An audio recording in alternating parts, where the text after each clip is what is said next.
network, knowledge is power. So what I need to alert you of are all of the potential threats that are emanating from the Trump administration, what they're going to do, not to scare us, but so we can be proactive. Where can we file legal challenges? Where can we community organize? Who do we need to get the word out to? Do we need to warn someone in a specific area? We're going to be doing these bulletins each and every day to keep you fully informed.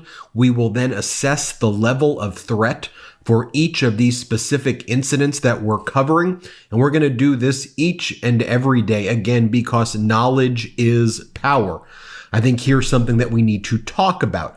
Remember last week, as Mehdi Hassan says, last week Donald Trump was posturing as an anti-war dove with Muslim voters in Dearborn, Michigan. Today, it's revealed that one of DC's veteran Iron Hawks, Brian Hook, will be leading the transition team for Trump's State Department. So for anybody who thought that the policy that Donald Trump would have with Palestine would be something that Donald Trump may have promised, listen to what Donald Trump was actually saying. He was actually talking about bulldozing Palestine, and his son-in-law talked about turning it into basically Trump condominiums. They seem to be making good on that threat. You should share that with people in Dearborn and others that you know where that issue is certainly of import and of interest. Let's talk about the threat involving Project 2025.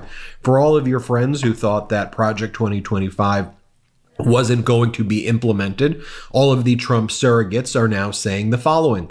It is my honor to inform you all that Project 2025 was real the whole time. That's what they're writing. Matt Walsh, another one of Donald Trump's surrogates, writes, now that the election is over, I think we can finally say that, yeah, actually Project 2025 is the agenda. LOL. So that means taking away your Social Security, taking away your health care, taking away or terminating all of these government workers and replacing it with Trump loyalists. That means attacking our climate and overturning or repealing the CHIPS Act and the Infrastructure Act that have provided so many jobs. And again, I'm not providing you these data points to like scare you or to doom us. Knowledge is power. And as I said, we're on the front lines of the resistance to fascism. So collectively, we have to call this out. We have to share this data with people that we know. Let's talk about another one of these Trump surrogates or MAGA surrogates, Nick Fuentes right here. And he goes, your body, my choice, forever. He goes, your body, my choice, forever. So let me show you a group of college voters right here who said that they voted for Donald Trump because they said Trump was going to protect women's reproductive rights. Let me play the clip, just really short, play this clip. And I like that he didn't actually plan to ban abortion. He just brought it back to the States. So yes, why don't you show those people right there that Donald Trump and everybody in his orbit, like we told you, were lying, and you should prepare for that. In terms of the misogyny, in terms of the way they will talk about sexual assault, we know Donald Trump's been found liable of sexual assault. Someone wrote on Twitter, or now X, I'm just a girl standing in front of the world asking for a president who isn't a rapist.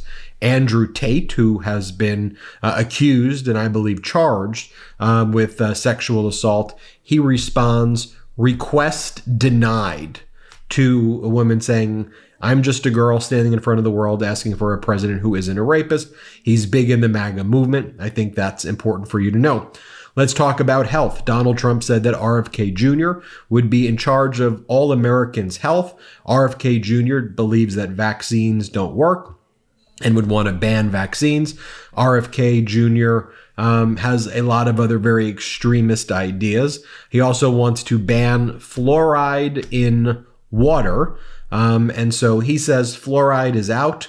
Here's an interview with NBC. RFK, who's now appointed to be the czar in charge of your health, says he's taking fluoride out of your water. Play the clip. He's also talked about fluoride in the U.S. water supply. you would seek to ban fluoride in the U.S. water supply?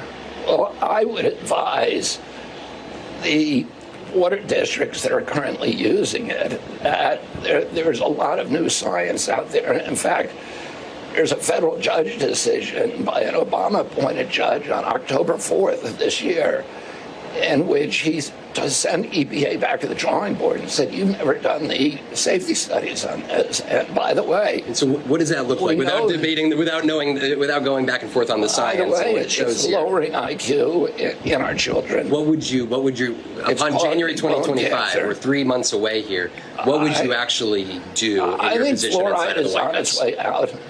And how do you make that happen? This is your chance, is what you're suggesting to me. How would you make that happen? Listen to what I'm saying, okay, and then I'll tell you. Okay. I think fluoride is on the way out because of that court decision. I think the faster that it goes out, the better. I'm not going to compel anybody to take it out, but I'm going to advise the water districts about their legal liability, their legal obligation to their service zones and to their constituents, and I'm going to give them good information about the science, and I think that fluoride will disappear. Now, again, I'm not showing you these clips to doom. Again, that's not the point of these. Why I show these is then the pro-democracy legal community, and I'm sure you heard what Michael Popak was saying on Legal AF as well. We start bringing challenges in the various courts to block these measures. We know we have a lot of top constitutional scholars and lawyers who watch this show. So I flag these issues so we stop these things from happening, right? In order for us to be on the front lines in stopping fascism, we have to recognize the threats. So every time it may be a little bit like whack-a-mole, but we've got a whack-a-mole right now. That's the mode that we have to be in. RFK Jr. also tells MSNBC that he will basically fire everybody who works for the FDA. Here, play this clip. You say clearing out the corruption in your terms. Would that mean clearing out the top level federal service workers that are currently at the FDA and the CDC? In some categories, I would say. What does that look like? Yeah, in some categories of workers, there are entire departments, like the nutrition departments at FDA, that have to go. That are not doing their job. They're not protecting our kids. Why do we have Fruit Loops in this country that have 18 or 19 ingredients, and you go to Canada and it's got 2 or